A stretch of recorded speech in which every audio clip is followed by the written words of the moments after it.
Well, joining me now to talk about this and a number of other things, I'm joined by LNP MP George Christensen in Mackay. George, thank you for joining me. Welcome to the show. Thank you very much, Corey. Good to be here. Now, tell me, George, are you into building back better and the Great Reset, or do you see the BS behind it all? Well, mate, the triple B should be big bloated bureaucracies, because that's what's going to happen under this Great Reset plan. It is, I mean, they're trying to reinvent capitalism, but you can't reinvent capitalism into socialism, and that's what's at the heart of that agenda. It really is this globalist socialist plan that they want all countries to adopt. You have some countries that are willfully going down that path, like Justin Trudeau over in Canada. You have many throughout Europe. I'm pleased to see that actually when Scott Morrison zoomed into one of these sort of international forums recently, he actually made a point of saying that we don't need to reset things. That was a clear message. His view is, we do need free enterprise, we do need business to help us get out of this mess that we're in, rather than the hand of government, the clumsy, inefficient, and I've got to say, at times, oppressive hand of government. It won't get us out of this mess. It'll probably get us into more of it. That's exactly right. But, George, there are people out there that say, because we're talking about the Great Reset, that somehow it's a conspiracy theory and it's a tinfoil hat territory. And yet the World Economic Forum, the United Nations, have put all this on their website. Everything we are talking about tonight is absolutely publicly available if you care to look. So how are people in your electorate, for example, are they aware of what's going on? Do they endorse it, embrace it, or are they rejecting it? Well, the people that are aware of it are rejecting it, and rejecting it in droves. I mean, they don't want to see socialism put in place. They don't want to see oppression, because some of it is oppression. And I've got to say, when you delve into the deeper parts of this Great Reset plan, we find this transhumanism stuff, which is all about fusion of humans with robots, believe it or not. I mean, that is in this plan, and it's not conspiracy theory. It's up there on the World Economic Forum's website for everyone to see. But we've seen the plan before. George, I haven't delved that deeply into this website, but I will after the show, let me tell you. Hey, George, here's something where you've been ahead of the curve. And I have to say, I've had a position on this for a very long time. I haven't given too much thought to Julian Assange. I saw him as someone fleeing justice in Sweden. He's been locked up and he's been hoisted on his own petard. You have a very different view, and you're part of the Bring Julian Home group. Tell me why Julian Assange matters, and as your co-chair of that group said, he should be treated as a hero rather than considered a villain.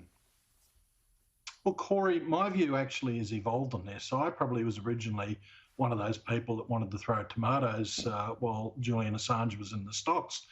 But as time's gone on, I've had a rethink about this, and I've read more about the subject. And, like you, I'm a big proponent of free speech, and it has to cut all ways. It can't just be free speech in the one direction.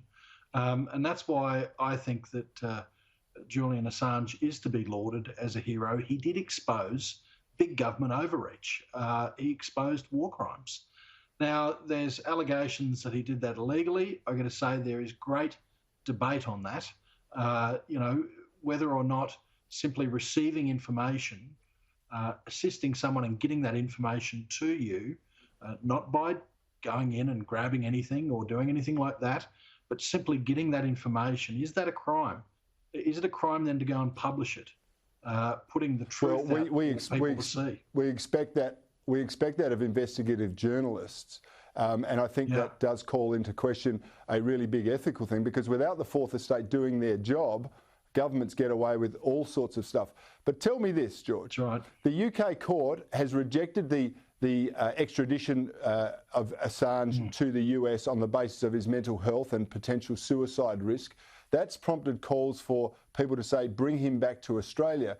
How can you bring him back to Australia and guarantee that Australia won't extradite him to the US? If I were Julian Assange, I would be a little sceptical of that too, but I wouldn't want to be in Wandsworth, I think he is, in the UK penal system.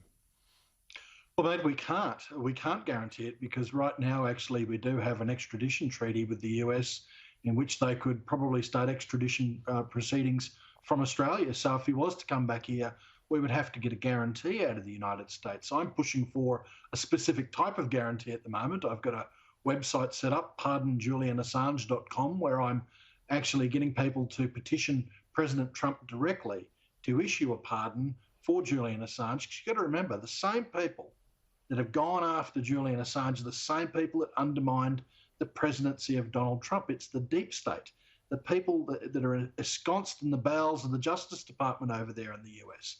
The Democrats as well hated Julian Assange for what he did in exposing Hillary Clinton. And you've got to remember, it was the Obama administration that first went after Assange. Hillary Clinton actually was reported as saying she wanted to drone Julian Assange. Joe Biden called him a high-tech terrorist. He is no friend of the left, and actually conservatives should look more into Julian Assange and what he actually stands for, and also should think very strongly about freedom of speech and how much we treasure that as conservatives, because that's what's at stake in this Julian Assange fight. Well, I'm pleased you've raised it, George, and more strength to your arm, because you're drawing awareness to it. I have to say I'm not as informed as perhaps I should be, and maybe I should update my thoughts in this space, so we'll have a chat offline about it.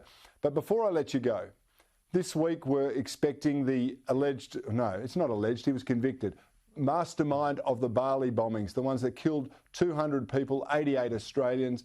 He's expected to get out of jail on the basis that he's 82, he served his sentence after remissions, and he could be a victim of COVID-19. Now, forgive me, I have no sympathy for this clown. I want him to die in jail. Am I being unreasonable, or, you know, how do you feel about him getting out of jail? Well, mate, the blood's boiling just hearing about it. I mean, the families of all those people that died over there in Bali would be reeling at the thought of this monster getting out of jail. And he is a monster. He might not have detonated bombs, but he actually set the whole plan up.